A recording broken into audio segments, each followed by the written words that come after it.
네, 안녕하세요. 11월 20일 오전 7시 12분 지나가고 있습니다.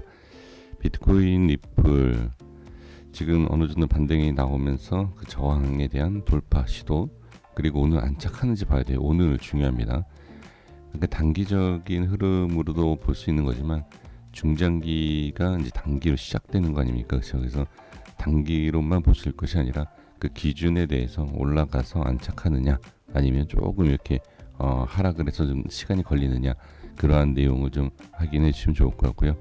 그리고 이제 시장에 대해서 말씀드렸는데, 이거는 단순히 대응이다라기 보기보다는 상승과 하락, 자, 이런 파동을 이용을 해서 매수, 매도, 정확하게 최저점, 최고점이 아니라 매수, 매도, 기다렸다가 매수, 매도, 이렇게 이러한 파동을 이용을 하게 되면 더 큰 수익을 볼 수 있다라는 것. 저는 현실적으로 좀 가능한 내용이기 때문에 그런 시장과 파동에 대해서 그것을 이용을 하면 더 좋지 않을까라는 또 생각을 좀 해봅니다. 물론 대응이 되시는 분들이시면 더 좋지 않을까라는 생각을 하는데, 그렇지 않다 하더라도 꼭 매수 매도를 반복적으로 하는 것은 아니지만 하락을 했을 때에 좀 매도에 대한 부분, 그 손실을 줄이는 이러한 전략은 기본적으로 좀 해주시면 어떨까라는 생각을 좀 해봅니다. 자, 이 시간에 이제 보라하고 이더리움, 클래식과 이더리움, 이렇게 세 가지를 한번 확인을 해 보도록 하겠습니다. 자, 이더리움을 일단 주봉을 좀 보면서 말씀드려보면, 자, 이제 넓은 큰 그림에 대해서 한번 말씀드리고, 그 다음에 현재 모습을 좀 말씀드려 볼게요. 큰 그림을 보시면, 자, 일단은 우상향을 살짝 돌려주기 시작한 모습을 볼 수 있습니다. 그러니까 우상향이라는 건 뭐냐면, 일단 계속 올라왔잖아요. 지금 보면은 엄청나게 이렇게 쭉 올라왔어요. 쭉 올라오는 상황에서 살짝 이제 꺾인 거죠. 그러니까 이런 파동을 보시면 이렇게 계속 올라가잖아요. 우상향으로 올라가지만 더 큰 그림으로 봤을 때 지금 이건 오히려 이 차트로 봤을 때는 단기 흐름이고, 전체적으로 봤을 때는 살짝 밀리는 것처럼 보이지만 이 전체적으로 봤을 때 오히려 우상향을 돌려주고 있다, 이렇게 보면 됩니다. 그러니까 약간 좀 이게 좀 어려운 내용이긴 한데, 여기에서 봤을 때는 계속 우상향인데 뭐가 우하향으로 갔다가 상승이냐, 딱 하나의 변곡점이라는 게 있지 않습니까? 그죠? 그 변곡점이라는 부분에 있어서 더 크게 갈 수 있는 더 좋은 위치를 얘기를 하는 겁니다. 그래서 상승을 하고 있는 상황에서도 더 좋은 모습을 시작한 자리다, 여기가요. 그게 바로 이제 주봉상에서 이렇게 이 고점, 전 고점을 돌파하면서 더 좋은 모습을 이어가고 있다, 이렇게 생각을 해 주시면 좋을 것 같습니다. 자, 그리고 이제 다른 지표로 봤을 때는 바닥을 이렇게 만들어주는 이러한 상황에서 지지가 되는 강한 위치이다. 그리고 아직까지는 밀린 부분이 없어요. 아직까지. 그래서 이더리움은 전체적으로 봤을 때 상당히 강하다, 역시 이 대표 코인이다라고 볼 수 있을 만한, 지금 이러한 지표로 갖고 있는 게 없습니다. 없어요, 거의. 그러니까 꾸준하게 상승을 하면서 전체적으로 우상향으로 돌려주는 코인이 그렇게 많지 않다. 그 중에 지금 이더리움은 상당히 강하다, 이렇게 좀 보면 될 것 같고요. 일봉상의 흐름을 보시면, 자, 주봉에서는 전체적으로 돌려주고 전체적으로 아주 좋은 모습을 보여주고 있고, 일봉상에서는 지금 이번에 매도 물량이 좀 강하게 나온 모습을 좀 볼 수가 있는데, 지금 아직까지는 저점에서 강하게 돌려주지 못하고 있다. 그리고 저항이 있고 또 저항이 있는 이런 상황이고요. 그리고 엄청나게, 대신 다 저항에 대한 부분이 있지만 엄청나게 밑에 받쳐주는 물량은 분명히 있다. 그러니까 이게 이제 어떻게 보면 주봉상에서 봤던 것처럼 상당히 좀 강하게 밑에는 받쳐주고 있다라는 것을 볼 수가 있습니다. 그래서 일봉상, 다시 한번 쉽게 말씀드려보면 일봉상에서는 단기 저항이 있다라는 것을 알 수 있지만, 큰 그림을 봤을 때는 단기 저항이 생긴 거죠, 하락하면서. 근데 엄청난 물량, 이건 좋은 거예요. 예, 물량이 밑에 깔려 있다는 것은 엄청난 물량이 밑에 이렇게 있기 때문에 어느 정도 하락이 나와도 반등은 쉽고 그리고 지지가 잘 되고 있는 상황이다. 네, 이렇게 그냥 보시면 예, 좋을 것 같습니다. 그래서 이더리움은 당연히 지금은 계속 홀딩 하셔도 저는 좋지 않을까 이렇게 보는 거고요. 물론 모든 코인들이 다 예, 홀딩을 하는 것이 좋다라는 판단을 하실 겁니다.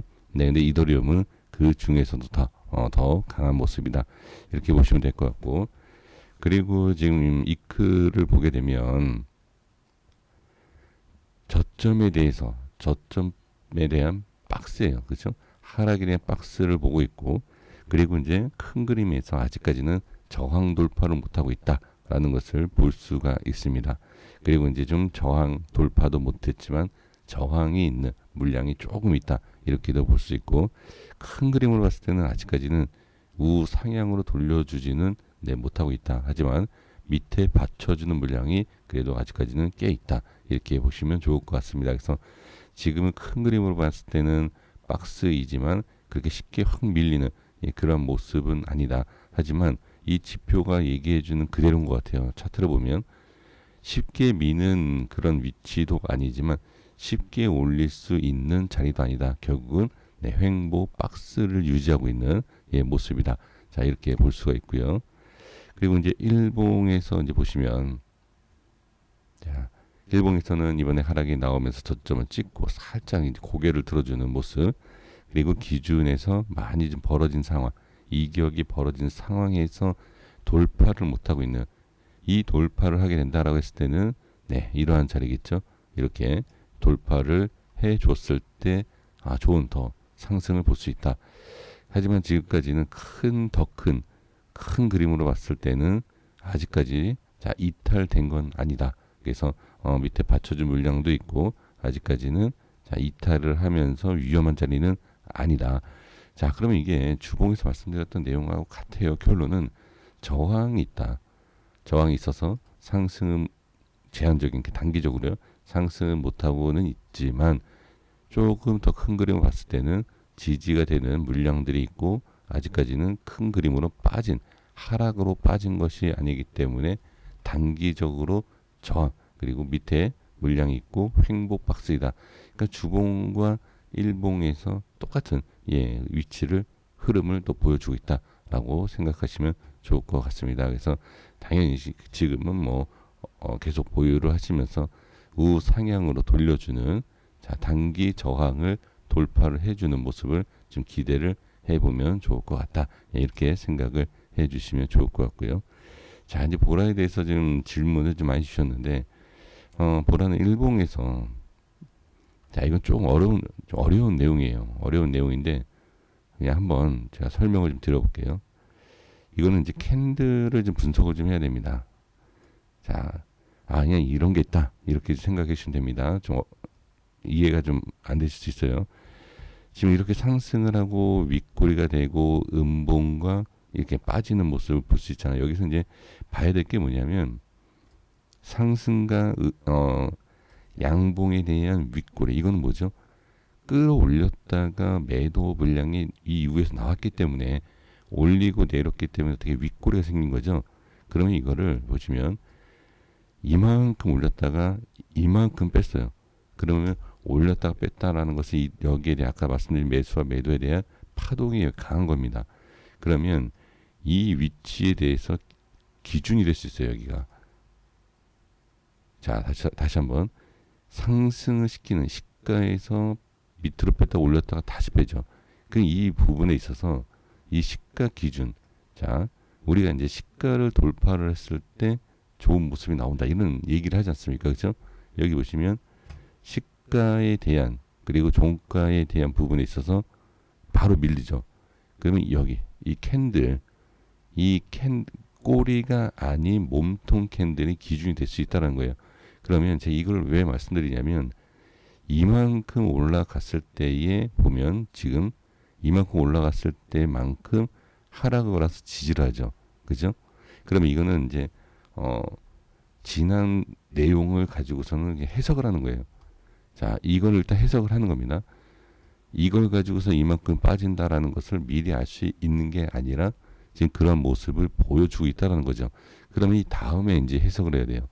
그러면 이만큼 올라갔을 때 이만큼 빠졌다. 그리고 여기가 지지가 된다라는 거죠. 그러면 제가 이걸 왜 말씀드리냐면 여기에 대한 이 위치를 제가 말씀을 드렸잖아요. 이렇게.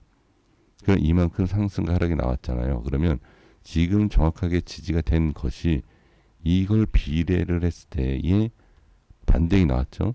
그러면 여기에서 이제 상승이 나와야 되는데 상승에 대한 부분에 있어서 어떻게 이 음봉의 중간, 자 다시 한번 이 음봉의 중간, 그게 바로 이 밑골이에요. 밑골의 중간 위치. 밑골이라는 건 뭐죠?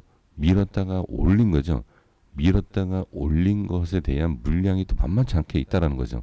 그러면 이 밑골에 대해서도 좀 볼 필요가 있고, 그리고 하락을 시켰었던, 지지를 하지 못하고 하락을 시켰었던 이 음봉의 중간도 중요하다.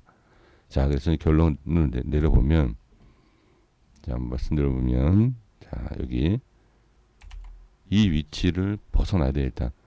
그러면 이 위치를 벗어나지 못하면 어떻게 되느냐? 이만큼, 자, 이 기준이 되는 장대 양봉에 대한 상단이죠, 여기가. 그러면 이거를 다시 밑으로 하단으로 봐야 돼요. 이런 식으로.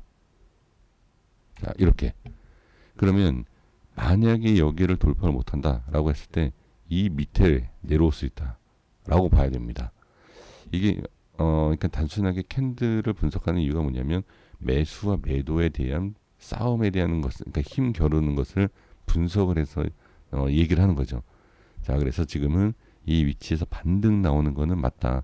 하지만 여기를 과연 돌파를 해서 안착하면서 이 저항이 생기는 음봉을 뚫고 올라갈 수 있느냐? 그렇지 못한다라고 하면 어떻게 다시 빠져, 이런 식으로. 그래서 이거를 여기에서 돌파를 못하면 어떻게 이렇게 봐야 돼, 이런 식으로. 네, 그래서 이렇게 보시면 좋을 것 같습니다. 좀 어려운 내용이긴 한데요. 이렇게 단기 상승이 강하고 단기 하락의 파동이 큰 이러한 종목 분석은 이렇게밖에 할 수 없다. 제 입장에서는. 네, 그래서 이렇게 보시면 좋을 것 같습니다. 그리고 보조지표상에서 봤을 때는 아직까지 지지가 되고 있는 모습이죠. 그러니까 이걸 모양을 보면은 이 위치가 맞는 것 같아요. 일단 판단이. 하지만 저항에 대한 부분이 있기 때문에 확실하게 돌려주지 못하면 이렇게 다시 이렇게 봐야 된다라는 것을 말씀드리고 정리하겠습니다. 여기까지 했습니다. 구독과 좋아요 부탁드리겠습니다. 감사합니다.